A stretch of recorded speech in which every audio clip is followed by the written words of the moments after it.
जी बेटा, आज जो है आपके पास दो काम सबमिट हो चुके हैं। एक बॉन्डिंग शीट नहीं की अभी तक, आपने डिस्कस भी नहीं की। मतलब होता है ना कि टेस्ट देने के लिए आए, चलो शीट डिस्कस कर लें। कर ली थी कंप्लीट? पक्की बात है? एमसीक्यूज वाली और किसने? सबने कर ली? तो भी देख रहे थे। अच्छा, मैं नया चैप्टर स्टार्ट करवा रहा हूँ, ठीक है, ताकि हमारा टाइम सेव हो। टेस्ट के लिए फिर देख लेंगे किस तरीके से उसका स्केड्यूल बनाते हैं। तो नया चैप्टर स्टार्ट कर रहे हैं and that chapter is difficult one.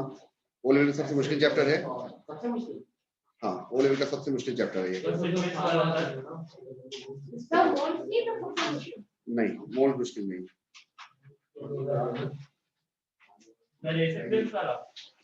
हाँ,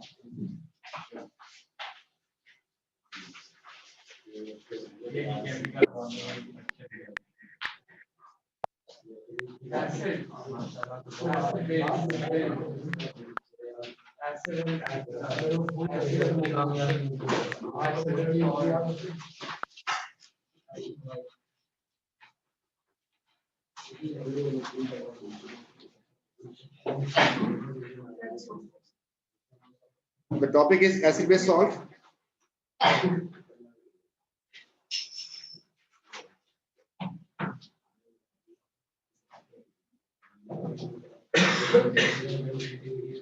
इस टॉपिक के बगैर एटीपी आपका चल ही नहीं सकता। इस टॉपिक में से आपके पास क्वेश्चन तकरीबन, भाई मुंह बंद करो तो देखो, इस टॉपिक में से आपके पास कम से कम मिनिमम 30 मार्क का क्वेश्चन होगा। 30 मार्क, इससे ज्यादा भी होते हैं। कम से कम बोल रहा हूं, इससे ज्यादा मार्क्स आएंगे आपके पास। 30 अबव मार्क्स आएंगे इस चैप्टर में से सिर्फ। तो इसको हमने 3 पार्ट्स में डिवाइड कर दिया। जब हम पढ़ेंगे कोई मसला नहीं है, लेकिन जो चीजें याद करने की हैं उसमें मसला आएगा, उसको आप लोग जरा सेट करते जाएंगे तो फिर काम बन जाएगा, वरना फिर मसला है। इस चैप्टर को साथ साथ लिखवा भी रहा होता हूँ ताकि आपको चीजें याद हो जाएं। इसको मैंने 3 पार्ट्स में डिवाइड कर दिया खुद ही। पहले हम आपको पढ़ाएंगे acid, base and neutralisation.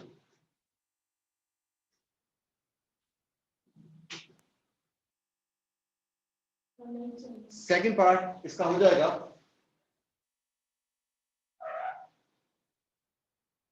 Oxides,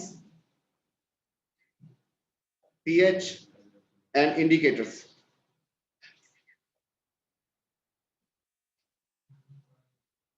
third part इसका हो जाएगा salts and ionic equation. Salts, oxides, pH and indicator.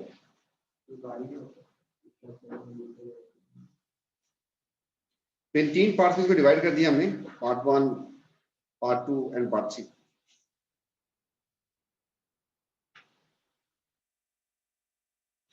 तो पहले पार्ट से हम स्टार्ट करते हैं and that is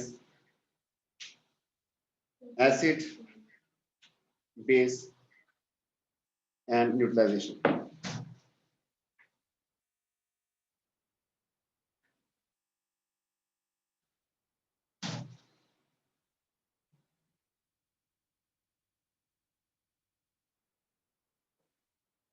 acid,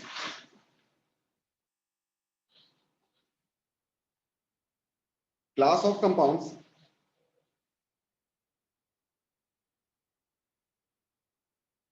which dissolve in water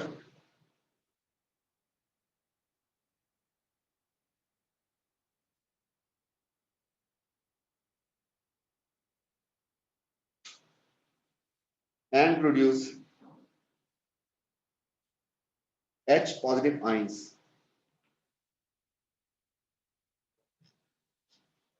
मैं सेपरेशन टेक्निक शुरू करवाने लगा था, लेकिन एसिड बेस सॉल्ट के बगैर सेपरेशन टेक्निक हो नहीं सकती जब तक हमें पता नहीं सॉल्युबल है insoluble.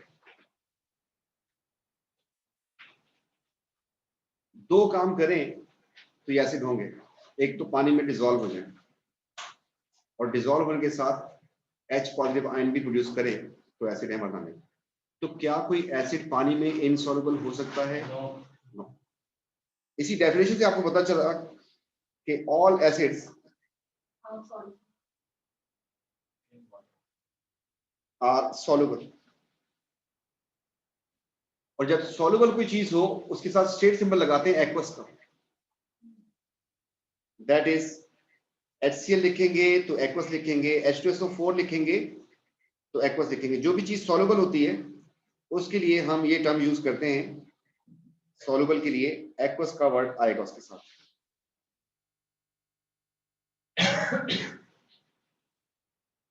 Examples HCl, HNO3, CH3COOH, H2SO4 and H3PO4। क्या आप लोगों को इन एसिड्स के नाम आते हैं? हाइड्रोक्लोरिक एसिड, पहले वाले का नाम हाइड्रोक्लोरिक एसिड है, दूसरे वाले का नाम नाइट्रिक एसिड, तीसरे वाले का नाम इथेनोइक एसिड, चौथे वाले का नाम एंड पांचवे वाले का नाम। ये मैं नाम नहीं लिखवा रहा, नाम टाइम के साथ आप लोग खुद ही याद हो जाएंगे, इसलिए मैं इससे टाइम नहीं बर्बाद कर रहा, इतने से जान नहीं। सही टी वाला कौन सा?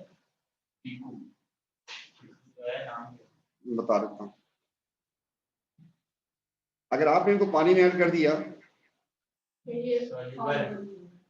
तो पहली बार डिसॉल्व हो जाएंगे। इसका नाम इथेनोइक एसिड होता है। इसका H अलग हो जाएगा और Cl अलग हो जाएगा। तो ये सारे के सारे they are producing H ions in the solution. अब ये देख लें कि इसमें कौन सा वाला, किसमें कितने H थे? पहले वाले में कितने H थे? टूट गया। दूसरे वाले में टूट गया। तीसरे वाले में 4 H थे, टूटे कितने? और कौन सा वाला टूटा? जो ऑक्सीजन के साथ लगा हुआ, जो ऑक्सीजन के साथ है अकेला वो टूटा है। आपको भी यही तोड़ना होगा। इसमें कितने अगले वाले में? तो फिर 2 टूट जाएंगे और चार्ज भी -2 आ जाएगा। इस वाले में 3 टूट जाएंगे और चार्ज आ जाएगा। अब अगर आप जाके किसी को बताएं फिर दोस्त को कि एसिड की पहचान क्या है, क्या ना, हर एसिड की शक्ल देख ले गौर से, सब में हाइड्रोजन है। दूसरी बात, पानी में डिसॉल्व भी होते हैं। और तीसरी बात, आयंस भी बनाते हैं। अगर इसके साथ में एक चीज और लिखता हूं और वो है C6H12O6। क्या इसमें हाइड्रोजन है? क्या ये पानी में डिसॉल्व होती है शुगर? पानी में डिसॉल्व भी हो जाती है, H भी है, लेकिन पानी में जाके ये C6H12O6 और बस यही बन जाता है इससे। इसका मतलब क्या हुआ? ये एसिड नहीं है। क्या जरूरी है कि H हो तो सारे टूट जाए? एसिड यही है जो आपको बढ़ा दिए, बस इसके बाद कोई एसिड नहीं आता। ये बात, क्योंकि नाम भी याद करवाने की कोशिश कर रहे हैं कि याद हो जाए। Hydrochloric acid, nitric acid, this is a weak acid with ethanoic acid, sulphuric, phosphoric and आखिरी वाला तो एसिड निकला ही नहीं। ठीक हो गया। इन तीनों को हम एक कैटेगरी में काउंट करते हैं, तो हम कहते हैं मोनो बेसिक एसिड। इस वाले को हम कहते हैं डाई बेसिक और इस वाले को हम कहते हैं ट्राई बेसिक।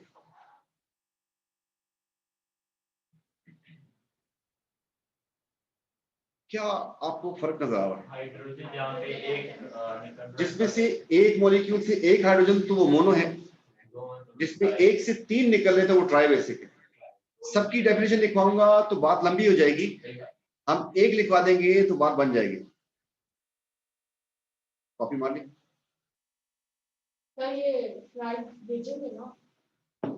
फिर घर बैठ के दोबारा लिखेगा, अच्छी बात है, लिखेगा देखेगा। कुछ बच्चों को सिर्फ आसरा होता है इस बात का कि बस मेरे पास नोट्स आ जाए, वो समझते तावीज हैं, बस तावीज हैं, पढ़े में कभी पढ़ लेंगे। कौन सा वाला? ये ब्रैकेट में जो HCl वगैरह को जो किया हुआ है मोनो बेसिक एसिड नहीं, सही बात है। ऐसी की डेफिनेशन है पहले शुरू में। अब इसको भाई लिखना है आप लोगों को, ये जानबूझ के लिखवा रहा हूँ, या तो घर पे जाके कॉपी कर लीजिएगा या भी कॉपी करें, इसके ऊपर क्या था कुछ नहीं है। तुम नेक्स्ट पेज से लिखो यार, नेक्स्ट पेज से acid base neutralisation try basic.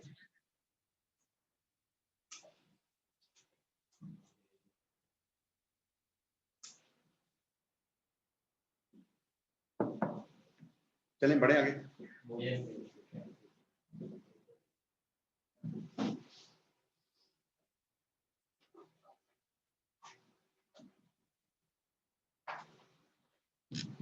Speed speed speed speed speed. हो गया।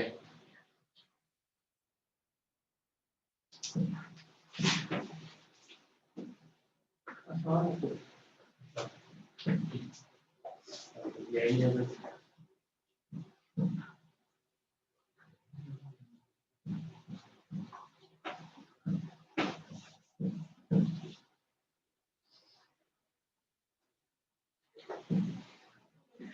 डाई बेसिक एसिड की डेफिनेशन लिख लेते हैं, तो मोनो और ट्राई आप खुद बता देंगे। If 1 mole of an acid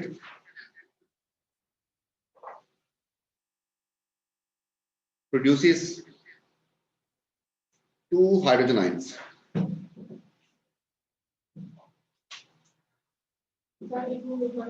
मुझसे पूछ, तू बहुत स्लो है, तेरा साबुन भी स्लो, तू भी स्लो, तारे जमीन पे सब कुछ। आगे बढ़ो।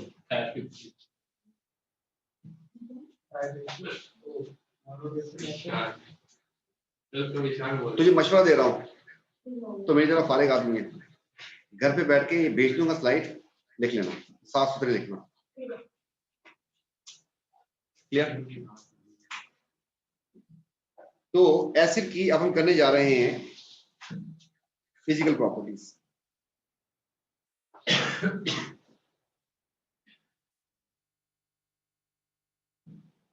Physical properties of acids.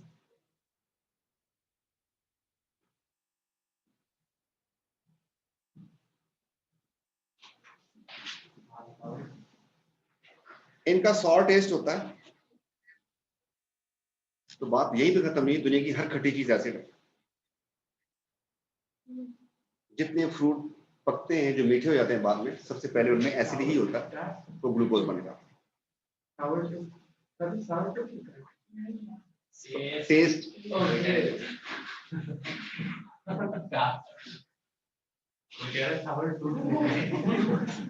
सार टेस्ट। Number 2 corrosive. कोरोसिव का मतलब क्या?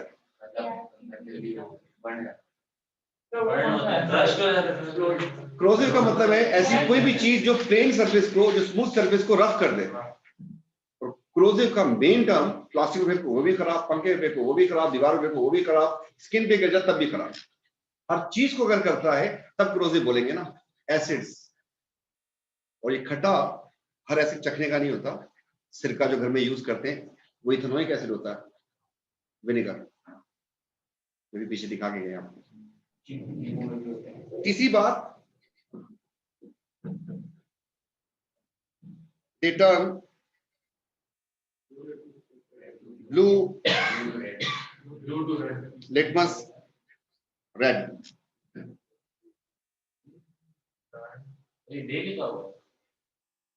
देख नहीं लिखा, टर्न लिखा हुआ है। अब इतना मसला है यार, इतनी गंदी राइटिंग में ना कर यार, बोल भी रहा हूँ साथ साथ।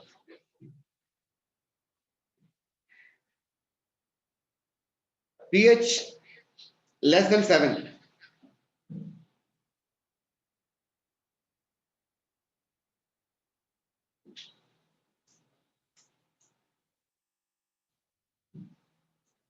Are electrolyte. दो चीजें दुनिया में कंडक्ट करती हैं, एक कंडक्टर, एक इलेक्ट्रोलाइट। बॉन्डिंग में पढ़ाया था, दोनों में फर्क होता है। अगर कोई चीज आयन की वजह से कंडक्ट करे, इलेक्ट्रोलाइट, और अगर कोई फ्री इलेक्ट्रॉन की वजह से करे, फ्री आयंस आर रिस्पॉन्सिबल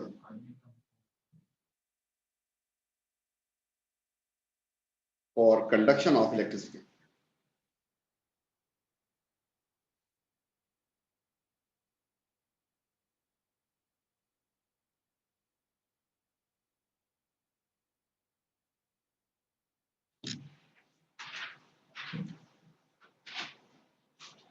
जब आपको आयनिक और कोवेलेंट की प्रॉपर्टीज बताई थी, उन्होंने कहा था कोवेलेंट कंपाउंड कभी कंडक्ट नहीं करते एक्सेप्ट ग्रेफाइट, पढ़ा दिया,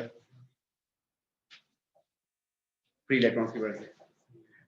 एसिड्स पढ़ा दिया, कंडक्ट करेंगे ना, क्यों? आयंस। तो ये इनकी फिजिकल प्रॉपर्टीज हो गई। तो मसला केमिकल प्रॉपर्टीज।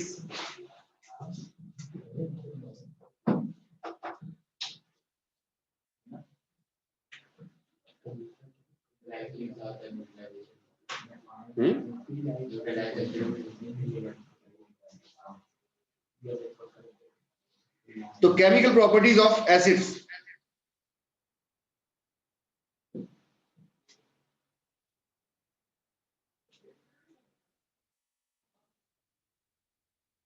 तो आप लोग एक बात याद रख लीजिएगा कि acids react with Muslim commercial bank, MCB.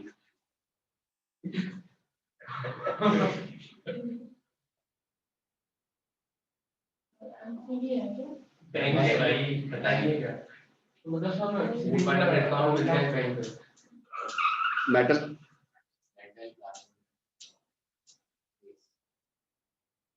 carbonate and base।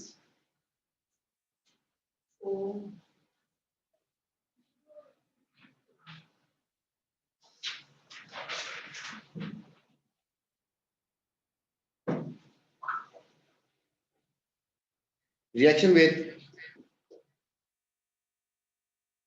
metals,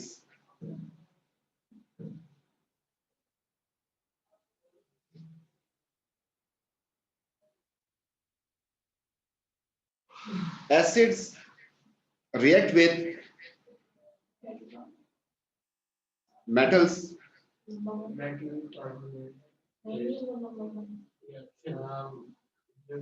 reaction।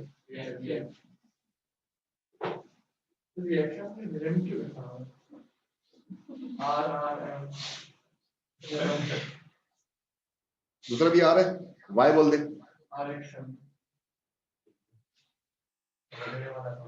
Accept copper, silver, gold and white gold. Acid सारे मेटल्स को खराब कर देते हैं, लेकिन इनमें इतनी शक्ति नहीं होती कि इनको खराब कर सके। तो ये चीज ऐसी हो गई कि कुछ चीजों को तो एयर ही खराब कर जाती है। आपके घर में पड़ा हुआ जो आयरन होता है उस पर रस्टिंग हो जाती है, टाइम के साथ एयर ही काम कर जाती है। जो काम एयर से बच जाते हैं वो पानी और एयर मिलकर कर देता है। और दुनिया की सबसे खतरनाक चीज जो है वो एसिड है। ये एसिड इन मेटल से रिएक्शन नहीं कर सकते। ये बात एक दफा दोबारा भी बढ़ाएंगे आपको रिएक्टिविटी सीरीज में जाके, मेटल्स रिएक्टिविटी सीरीज में क्यों नहीं कर सकते। तो इसीलिए इन मेटल्स के पैसे भी ज्यादा हैं। ये दुनिया की प्रीशियस मेटल्स में काउंट होते हैं, कॉपर, सिल्वर, गोल्ड, प्लैटिनम। वजह क्या है? आज अगर आपने इन्वेस्टमेंट कर दी, जमीन में दबा दें, एसिड ड्रेन हो, पानी, समंदर, कुछ भी आए, उसको कुछ नहीं होने वाला। इन मेटल्स पे इन्वेस्टमेंट आपकी सेफ रहेगी।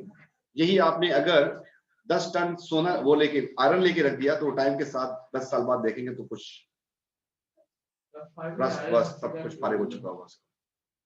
ठीक, तो सारे ऐसे रिएक्शन करते हैं, सारी मेटल से करते हैं, इन 4 के अलावा। Copper, silver, gold, platinum. Platinum PT, AU gold होता है, एजी सिल्वर होता है, प्लाटिनम होता है, और इसको व्हाइट गोल्ड के नाम से लोग जानते हैं। इन सब की कीमत भी ऐसी ही है सीक्वेंस में। सबसे महंगा व्हाइट गोल्ड है, व्हाइट गोल्ड।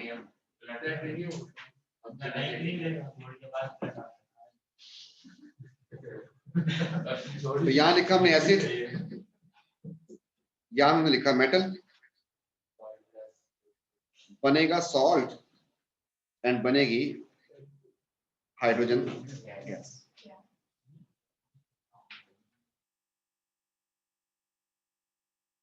लिख दिया HCl और लिख दिया सोडियम, लिख दिया H2SO4 एंड मैग्नीशियम,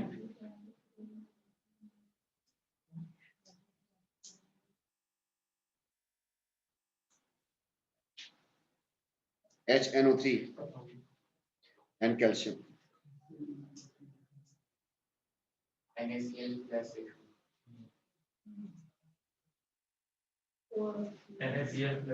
हाँ, थोड़ा सा वेट करते हैं, यहाँ तक छापा मारे, जल्दी करें।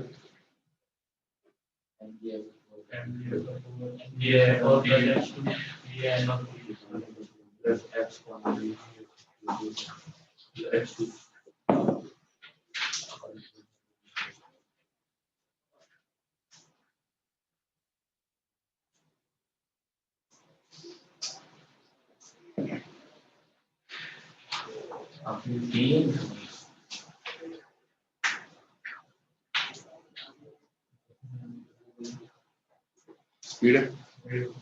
इनमें से कौन सा फार्मूला आपको नहीं आता होगा या मुश्किल होगा? सॉल्ट का। हाइड्रोजन तो आराम से क्या लिखना होता है? तो बैलेंस करना पड़ेगा आखिरी वाले को ना। टेंशन नहीं लो, जो मैं बोल रहा हूँ सुनते रहो। इनमें से सॉल्ट मुश्किल होगा, हाइड्रोजन मुश्किल नहीं है। सॉल्ट के लिए अब जरा सुन ले मेरी कहानी। कहते हैं किसी एसिड के, ओए जानू जर्मनी, अब इधर देख सकते, अगर किसी एसिड के हाइड्रोजन को हटा दो और उसकी जगह मेटल लगा दो तो सॉल्ट कहते हैं। ये गंदगी हम यहाँ पे करके आते हैं वापस। आपके पास HCl है, आपके पास HNO3 है, आपके पास CH3 COOH है, ये था आपके पास एक एसिड। क्या बताया, क्या करना है आपको? हटा दो। यहां से कौन सा वाला छटेगा सबको पता है, और यहां से ये बच जाएगा। जितने H हटेंगे उतना माइनस चार्ज आएगा।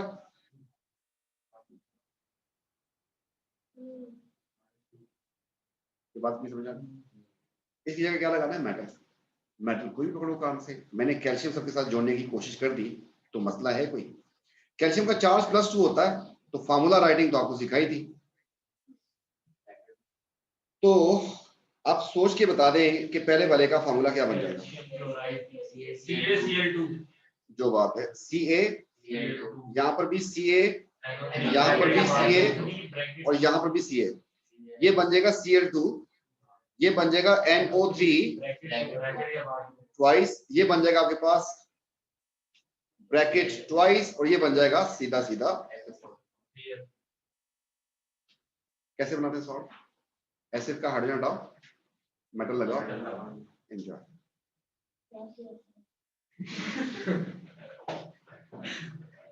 तुझे मैंने बहुत सोच समझ के बोला क्योंकि तू घर जाके लिखना, तू बिल्कुल कंफ्यूज रहेगा कि सुनूं या लिखूं। हाँ ठीक है, समझ गए। ये वाली बात जो मैंने समझी। हाइड्रोजन का ऊपर जो है वो आप चले गए, और अगर दोनों के +2 और -2 है तो वो कैंसिल। तुम बचपन से यही पे हो ना कि लेट आए थे? फॉर्मूला राइटिंग में यही पे थे? Thank you. नहीं, लेट आया मैं, लेट आया, पहले दिन ही शोर मचाना शुरू कर दिया था, याद है मुझे। बेटा वो कचरा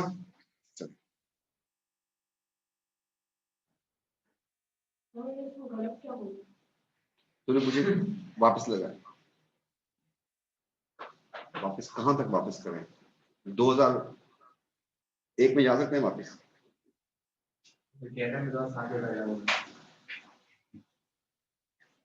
हैं?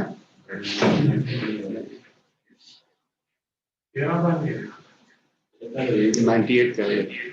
98 है।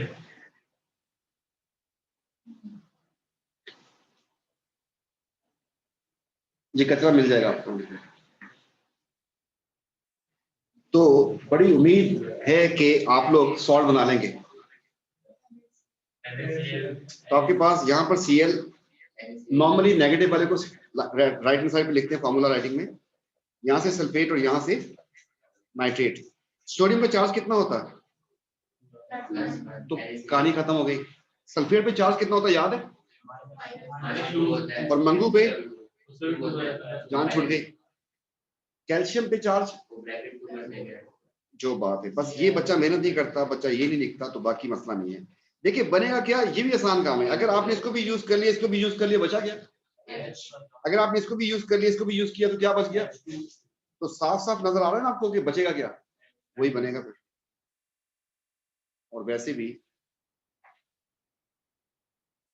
हमें पहले से बता दिया था कि हाइड्रोजन हाइड्रोजन का मतलब हो गया H2 एंड H2। अभी सिर्फ ये बैलेंसिंग इशू नहीं है, किसी वक्त भी जोर मार दूंगा, बैलेंसिंग करवा दूंगा आपको 10-15 मिनट के अंदर, ठीक है? Is this clear? मसला हो गया। जानू जर्मनी, अगर इससे तुम उतारोगे तो क्या बचेगा? नाइट्रेट हटा दिया, हाइड्रोजन, कितने हाइड्रोजन हटाए? चार्ज कितना आएगा? अच्छी बात हो गई।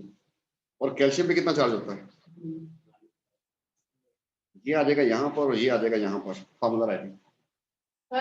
तो कैल्शियम एक, पिछले वाले में ये आपने बोला था आई एम रियली सॉरी, मैं आपको जवाब नहीं दे सका। आप बहुत अच्छे बच्चे, गुड।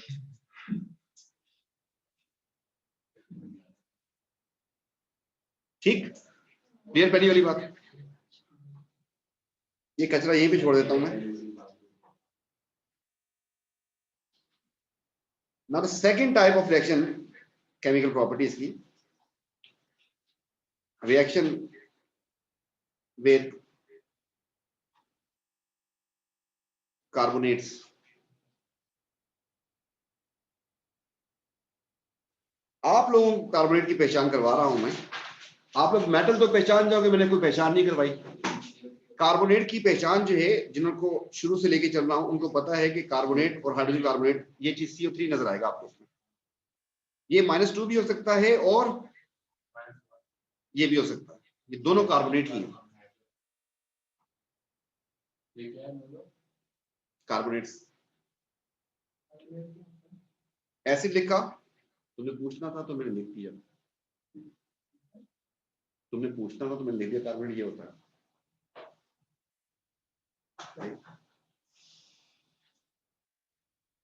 एसिड, एसिड नहीं, इतना ज्यादा नहीं लिखने थे। एसिड प्लस कार्बोनेट, आपके पास बनेगा सॉल्ट, आपके पास बनेगी कार्बन डाइऑक्साइड और साथ बनेगा पानी। इनमें से ये गैस है और ये लिक्विड है। सॉल्ट कुछ सॉल्युबल होते हैं, कुछ नहीं होते, इसलिए हम इसको कुछ भी नहीं लिख रहे, छोड़ दिया। कुछ एसिड उठाते हैं, HCl उठा लिया मैंने, H2SO4 भी उठा लिया और HNO3 भी उठा लिया। पहले वाले केस में कार्बोनेट उठा रहा हूं, कैल्शियम कार्बोनेट। दूसरे वाले में है सोडियम हाइड्रोजन कार्बोनेट और तीसरे वाले में है calcium hydrogen carbonate and twice इसका फार्मूला होगा। बड़ी उम्मीद करता हूं कि सॉल्ट का फार्मूला लिख लोगे, बाकी तो हलवा है। यही तो मसला है O-लेवल के बच्चे का, बस जोड़ के लिख के आ जाता है, फार्मूला सही लिखता नहीं है। बस जब फार्मूला सही नहीं होगा तो फिर बैलेंसिंग भी सही नहीं होगी। CaCl होगा, CaCl2 होगा। जानू तुझे भी कुछ समझ आ रही है? इसमें कैल्शियम है, चार्ज आपको पता है, इसमें सोडियम है, चार्ज आपको पता है, और कैल्शियम फिर तो चार्ज पता है आपको। वहां से आएगा बच्चा ये वाला चार्ज, यहां से आएगा ये थोड़ी सी मेहनत। ये ऐसा नहीं कि सारी जिंदगी की मेहनत करनी है, शुरू में कुछ टाइम लगाएंगे, फिर आपको बहुत आसानी हो जाएगी, आपको याद हो जाएगी चीजें। आपसे बोलेगा सोडियम सल्फेट, आपको ये काम करना नहीं पड़ेगा, आप लिखोगे Na2SO4 सीधा सीधा, यहाँ पे लिख दिया आपने। बाकी तो मसला नहीं है, वो तो लिखना है ना सिर्फ उठा के, carbon dioxide carbon dioxide carbon dioxide and पानी पानी पानी, ये तो मसला नहीं है, सॉल्ट का ही मसला है। पहले वाले का फार्मूला क्या बन जाएगा, सबको समझ आ रही है? दूसरे वाले का फार्मूला क्या बन जाएगा, तीसरे वाले का फार्मूला क्या हो जाएगा? ये सिर्फ आपको समझाने के लिए लिखे थे कि फार्मूला सही हो जाए हमारा, सब सेट हो गया। क्या कार्बोनेट में कोई एक्सेप्शन है? एक्सेप्शन सिर्फ मेटल में थी, लिखवा के चला गया पहले शुरू में।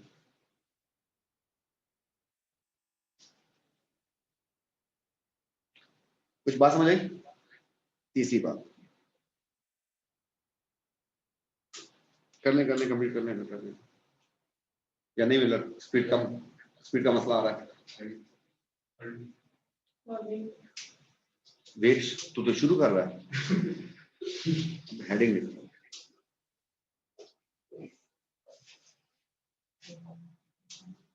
तुम यहीं पे होते हो है ना, क्लास के बाद बैठ के कर लेना।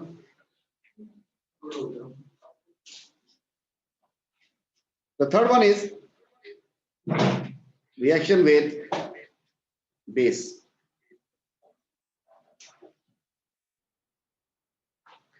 बेस अभी शुरू नहीं किया, लेकिन फिर भी बता रहे हैं आपको, जैसे इससे पहले भी कोई बात बताई थी। बेस क्या होती है वो पढ़ाऊंगा। मेटल ऑक्साइड मतलब M के साथ O लगा हो, एंड मेटल हाइड्रोक्साइड मतलब M के साथ OH लगा हो, इसको बेस बोलते हैं। मेटल के साथ किसी मेटल के साथ ऑक्सीजन लगा हो या OH लगा हो, उसको बेस बोलते हैं। इस केस में आपका जो एसिड है, अगर वो बेस से रिएक्शन करेगा तो जो बनेगा वो सॉल्ट होगा और वाटर होगा। आज भी मसला अपनी जगह पे है, सॉल्ट का ही मसला है, बाकी फार्मूला तो आसान है। एसिड की एग्जांपल्स उठाई हमने, HCl, H2SO4,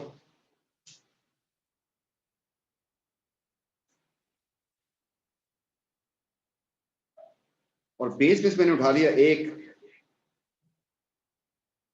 सोडियम ऑक्साइड, एक कैल्शियम हाइड्रो ऑक्साइड, दोनों बेसिक हैं।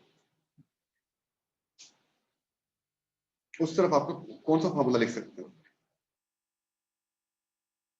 दोनों मेटल लिखें, मेटल हो गई आपकी कैल्शियम, चार्ज जेन में रखिएगा +2 है, सोडियम को रखें +1।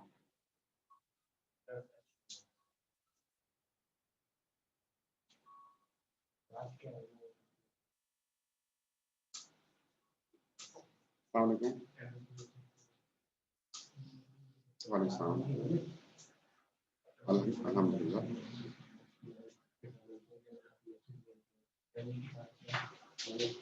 जी जी जी अल्हम्दुलिल्लाह। हाँ कल मैं आफ्टर नमाज आऊंगा जुम्मे के बाद। हाँ हाँ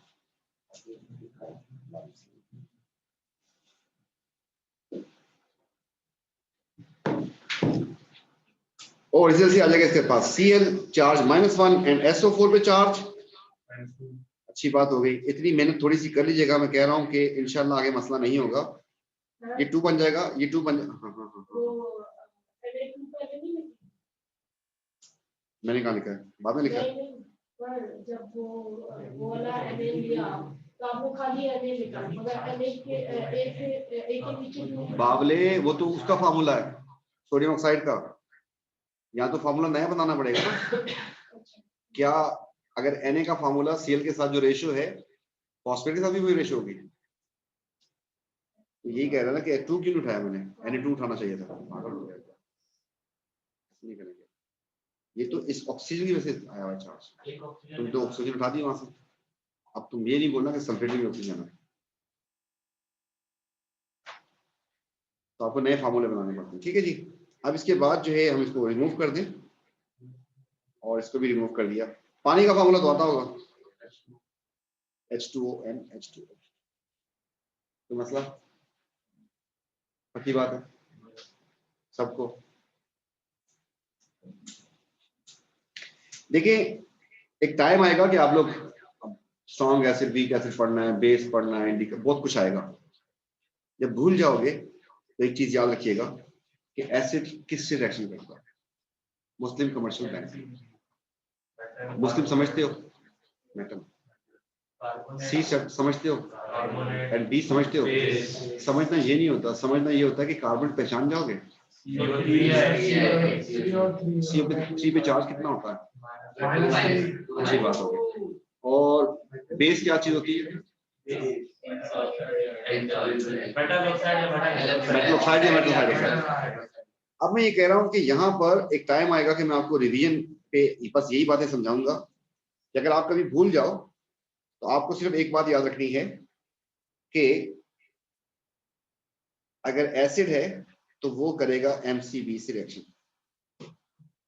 आप किसी एक एसिड को कान से पकड़ लें, H2SO4 H2SO4 H2SO4, किसी एक मेटल को पकड़ लें, ये कैल्शियम हो गया, ये कार्बोनेट हो गया, एंड ये अगर बर्दाश्तेबल है तो बेस हो गया।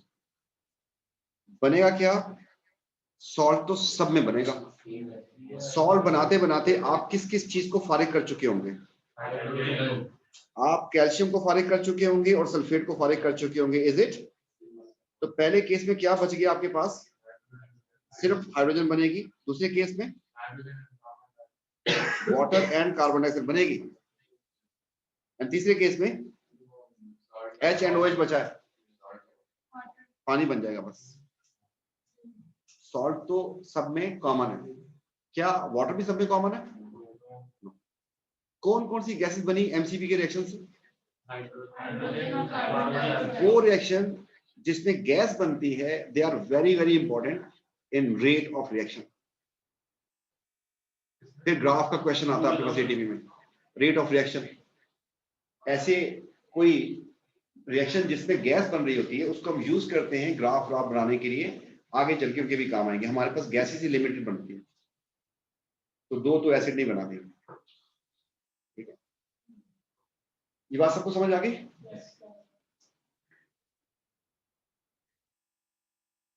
इसके बाद हम करने जा रहे हैं बेस। बेस इससे पहले बता के चला गया हूं, अब बस लिखना है। ऑल मेटल ऑक्साइड्स मतलब MO, फॉर्मूला कुछ भी हो सकता है, एंड मेटल हाइड्रो ऑक्साइड्स तो फॉर्मूला होगा MOH, आर बेसिस।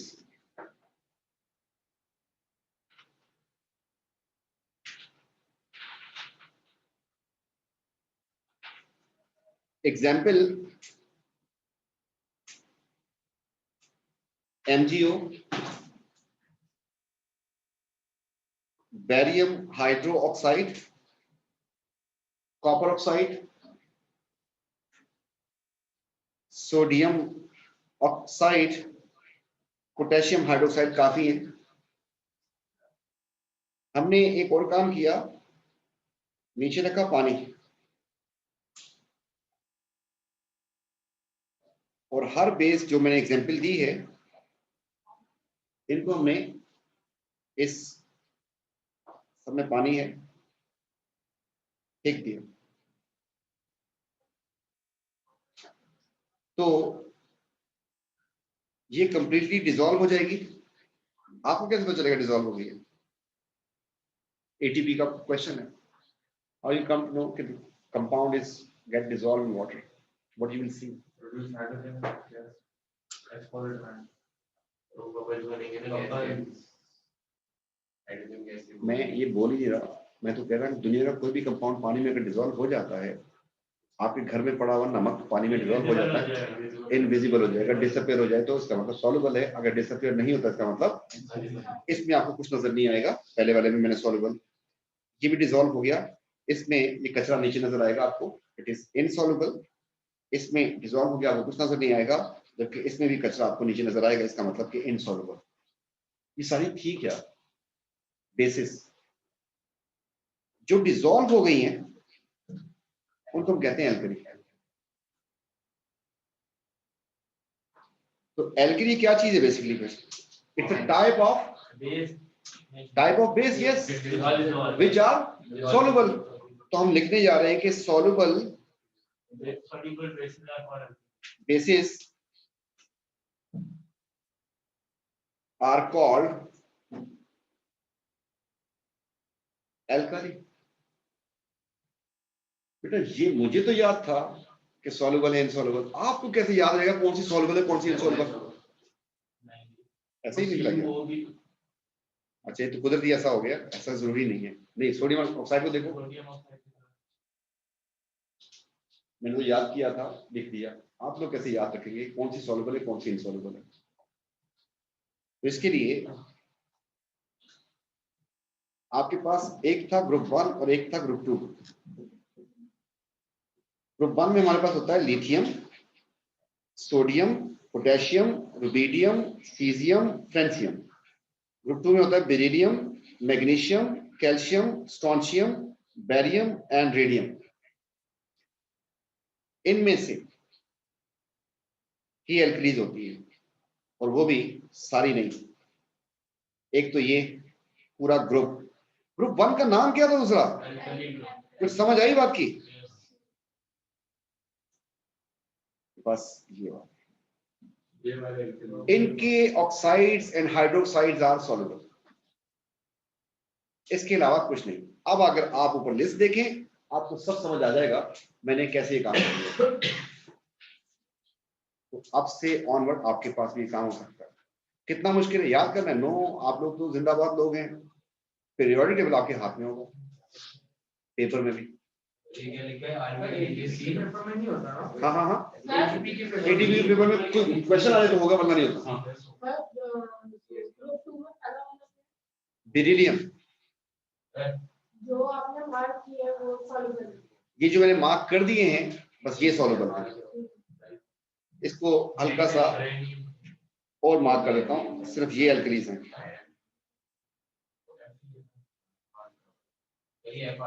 यार तुम लोग मुझसे क्यों पूछ रहे हो? तो मस्ती है ना, सीधी मुझसे क्यों पूछ रहे हो भाई?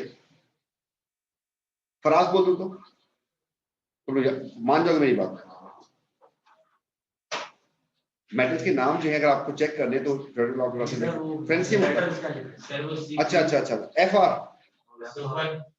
Caesium, caesium, CS, RB, K, Na, Li,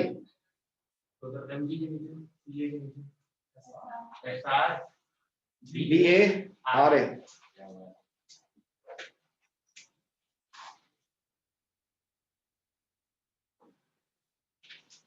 तो इनके बारे में अगर याद रख सको तो their oxides and hydroxides are soluble. इसका मतलब बन गई एल्काली। नंबर 2 बात अगर याद रह जाए तो अच्छी बात है, वरना टेंशन नहीं है, एक दफा दोबारा भी पढ़ाएंगे रिएक्टिविटी सीरीज में। These are the only metals which can react with the cold water. Metals भरा पड़ा है पीरियोडिक में, सिर्फ ये मेटल्स हैं जो पानी में ऐड करेंगे तो रिएक्शन कर जाएंगे। नहीं करेंगे, पानी में ऐड करेंगे, ये रिएक्शन कर जाएंगे। ये ऊपर वाले ये तो करेंगे धमाकों के साथ, याद है, यस सर। ये भी करेंगे लेकिन उससे थोड़ा स्लो, ग्रुप 2 है ये, इनविजिबल हो जाएंगे, हाइड्रोजन बनेगी, सब कुछ होगा लेकिन थोड़ा स्लो हो जाएगा, ये नहीं करते। दे रिएक्ट विथ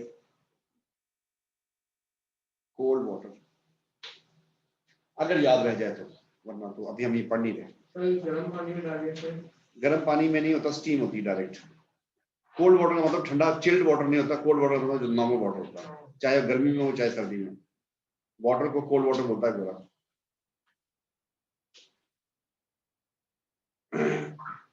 ठीक जी।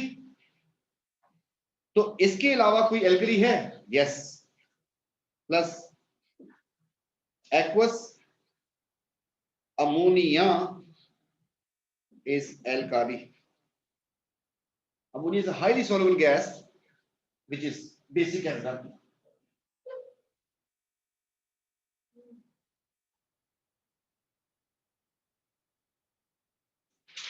कुछ बात समझ आई? ठीक,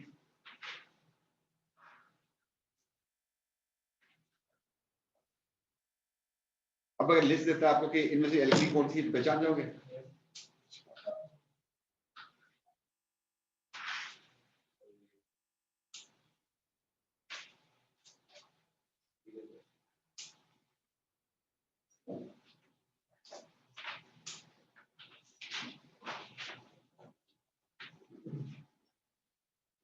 फिजिकल प्रॉपर्टीज ऑफ बेसिस, मैंने एल्कली लिखा, बेस लिखा,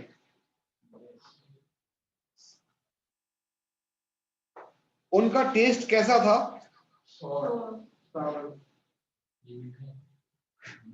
ये कड़वे होते हैं, सोप में बेस होती है। अब तो मुंह में साबुन नहीं जाता होगा, है ना, जो छोटे से तब तो जाता होगा, टेस्ट तो पता होगा, है ना? साबुन का टेस्ट कैसा होता है? बिल्कुल सही होता है,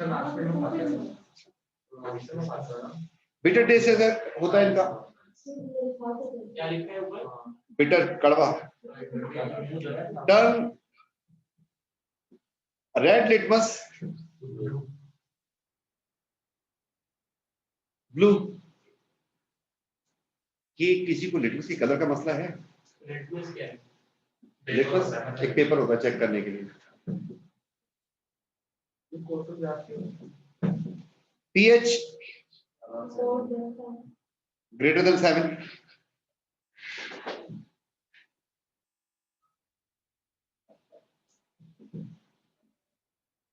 हायर कॉन्सेंट्रेशन अगर हो इसकी तो क्रोसिव भी होते हैं,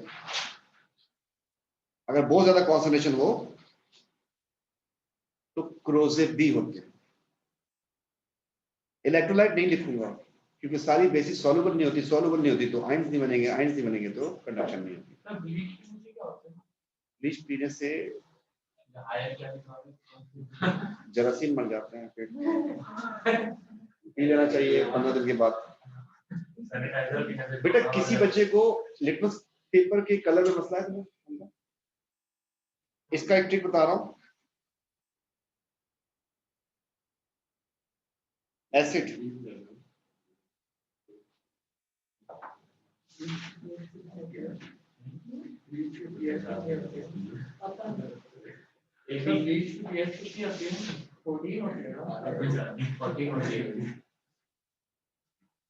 ब्लीच एसिडिक होता है, बेस ब्लू, याद रह जाएगा। एसिड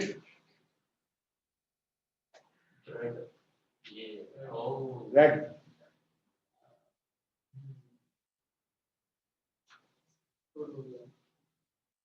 शुगर में लगाए रखो। मतलब वो जब वो डालेंगे उसके सॉल्यूशन में, मतलब शुगर रेड कलर का अगर आएगा तो उसका डाइट के लिए तुम्हें चेक करना है कि पानी जो आ रहा है तुम्हारे पास, जैसे क्वेश्चन में दिया कि एसिड है या बेस है, लिक्विड स्टार्ट पे देख लो। अगर कलर चेंज हो रहा है कुछ तो है, और कलर ही चेंज नहीं हो रहा, तो ब्लू पर्टिकुलर साइड पे तो बेस होगा, अगर ब्लूइश कलर आना है तो हाँ फिर बेस होगा। ठीक है,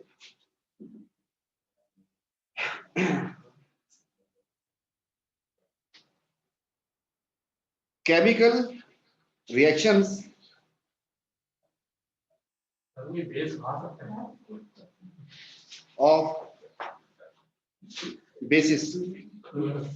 नहीं तो इनको बेटर टेस्ट करना। आपके स्टमक की जब एसिडिटी ज्यादा हो जाती है तो आपको एक वीक बेस खिलाई जाती है, म्यूकेन के सिरप में होती है। आज जाके चेक कर लेना, एल्यूमिनियम ऑक्साइड और मैग्नीशियम ऑक्साइड का मिक्सचर होता है, दोनों वीक है। हाँ हाँ बोलो। ये केमिकल कैसे हां एसिड रिएक्ट विद व्हाट है? एमसीबी याद है? तो यहां पर भी लिखने जा रहे हैं कुछ ऐसे ही कि आपको याद रह जाए। Base react with A square, chemical reactions of basis. MCB याद रह जाएगा, ए स्क्वायर भी याद रह जाएगा। इनमें से एक ए जो है वो है एसिड, कि बेस एसिड रिएक्शन करती है, और दूसरा जो है ए है वो है अमोनियम सॉल्ट।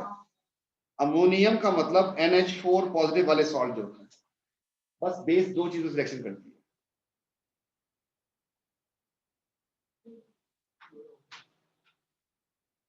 है। एसिड एमसीबी, बेस ए स्क्वायर।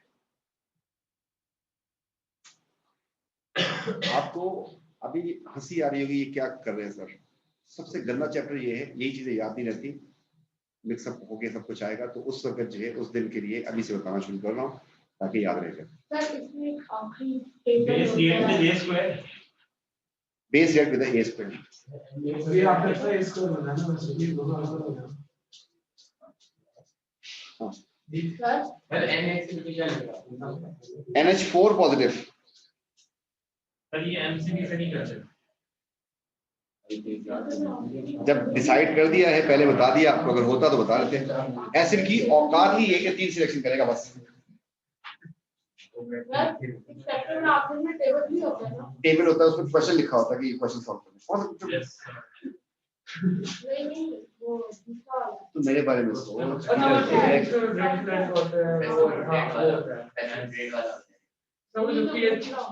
सूर्य नाथ पड़ा कर, सही बता रहा हूँ, ये बचपन से जो बीच में आ रहे हैं वो तो जैसी आदमी, मैं तुम्हें बता के जा चुका हूँ कि यहाँ पर 30 मार्क के मिनिमम क्वेश्चन आने ही आने हैं। अभी इसमें से तो नहीं आएंगे ना, पूरा चैप्टर करवाएंगे फिर आएंगे, चलने दें मुझे। Is this clear? तो एक रिएक्शन तो हम बचपन में पढ़ चुके हैं, and that is reaction with acid. हमने एसिड बेस भी तो पढ़ा था पीछे में। पेपर में लिखना तो लिख सकते हैं। नहीं, ठीक है, आप ऐसे भी नहीं लिख सकते, ये भी उसको नहीं पता कि चीज कब में क्या बना रही है। ठीक है, ये पाकिस्तानी इजाद है, आप पूरा लिखेंगे, शॉर्ट टर्म में, शॉर्ट उसमें नहीं करते। तो भाई ये बात वाली बात तो सबको पता है कि अगर बेस आपकी, इस बार बेस को हमने यहाँ रख दिया और एसिड यहाँ रख दिया, तो ये तो इस पर टाइम जाया करने की बात, तो क्या बनेगा? Salt and water. जब से साइंस पढ़ने का शौक हुआ, क्लास 6 से पढ़ते हुए आ रहे हैं एसिड बेस का रिएक्शन। एग्जाम्पल देते हैं, जान छुड़ाते हैं। बेस हमने लिख दी NaOH, एसिड हमने लिख दिया HCl, तो पानी तो बनेगा ही बनेगा, और बाकी जो बनेगा वो भी इतना ही आसान है। इसमें टाइम नहीं लगा रहा क्योंकि ये रिएक्शन इससे पहले ऐसे में भी रिपीट हो चुका।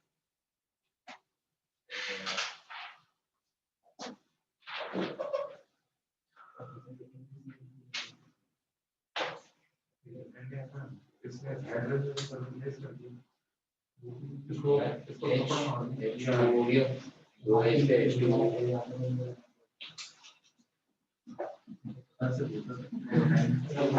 तो सॉल्ट कौन सा बनाएगा इसमें से? OClH क्या बनाएगा, या ये तोड़ के ऊपर लगाएगा? तो बात ये कह रहा है कि हम HCl पहले लिखते थे और बाद में लिखते थे। जानू उसको पढ़ाना था एसिड पहले, एसिड की रिएक्शन करवाना था, अब बेस की करवा रहा हूँ, तो आगे पीछे उससे कौन सा फर्क पड़ना है? और तो एक ही बनेगी। चीज तो वही बनेगी।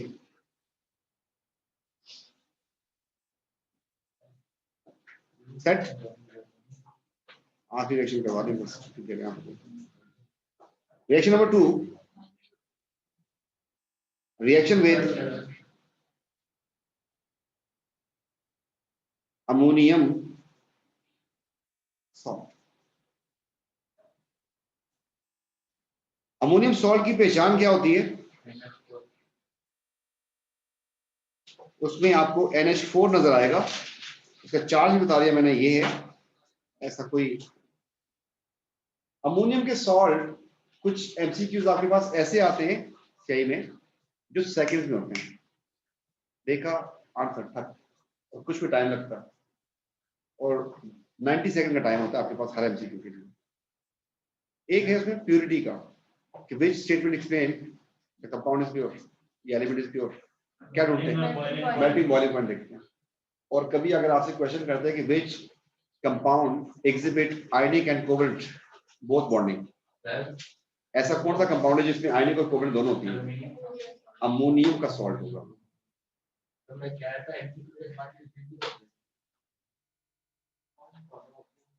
होते कुछ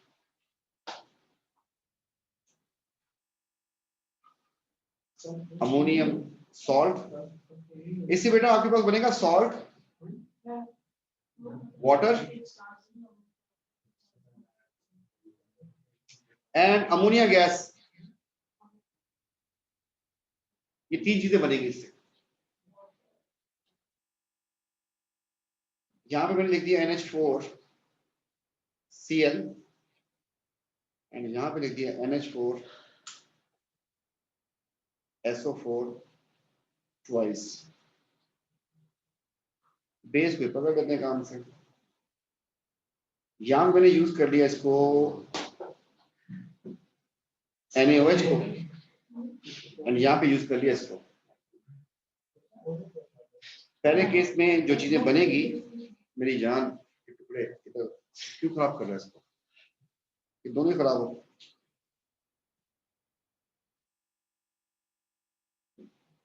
ये फार्मूला तो याद रहेगा सबको।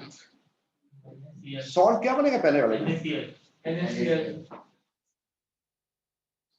इधर से Na, इधर Cl, NaCl। दूसरे वाले सॉल्ट क्या बनेगा?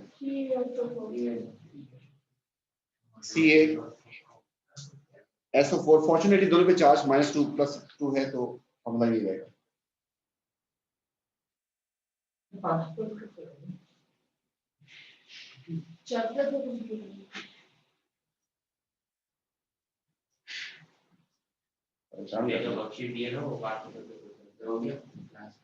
नहीं, वो अभी जाकर, हाँ टाइम पे कभी आया, प्रोबेबिलिटी निकाल के देखना। अच्छा, हाँ सांस ले रहा हूँ, तो गपशप कर रहे हैं। ये पहले NaOH NaOH, हाँ पीछे पढ़े हुई राइटिंग के, मेरे ख्याल में पहली दफा फॉलोइंग में आप लोग कॉपी कर रहे हैं, इसलिए करना। चले खैर होगी, समझ जाए। बेटा आप लोगों ने कभी इस कंपाउंड की शक्ल देखी इससे पहले? कहाँ पे? आयनिक बॉन्ड में। आयनिक बॉन्ड में क्या पढ़ा था? Large scale use. इसका क्या यूज था इसका? 2 कंपाउंड आयनिक बताए थे जिनके लार्ज स्केल यूज भी लिखवाए में। एक था magnesium oxide lining of furnaces, एक था लाइम या calcium oxide to reduce acidity of soil. इसका मतलब इसको जमीन में डालना पड़ता है। ऐसा कोई कंपाउंड जिसमें NPK आ जाए, NPK, N nitrogen, P phosphorus, K potassium, वो फर्टिलाइजर होता है। जमीन में इसको भी फेंकोगे और इसको भी फेंकोगे तो फिर जमीन में अमोनिया नहीं रहेगी, बोले तुम दोनों रह लो, ये गैस बन के निकल जाएगी। तो नेक्स्ट क्लास में क्वेश्चन लिखाऊंगा कि फार्मर को ये दोनों चीजें एक साथ क्यों नहीं डालनी चाहिए, क्योंकि दोनों रिएक्शन करके सॉल्ट भी बनाएंगे उस फाइल जो चीज बची है आपके पास वो तो बकवास चीज है। एक प्लास्टर ऑफ पेरिस बच गया आपके पास, एक पानी बच गया जमीन के अंदर, जमीन खराब कर दी आपने। अमोनिया आपकी वैसी भाग जानी है। अमोनिया ही प्लांट का फूड है, नाइट्रोजन कंपाउंड फर्टिलाइजर जिससे उनकी ग्रोथ होती है। तो फिर इंशाल्लाह इसको नेक्स्ट क्लास में कंटिन्यू करते हैं और जो है हम उसकी बात करेंगे। कौन सी बात करेंगे?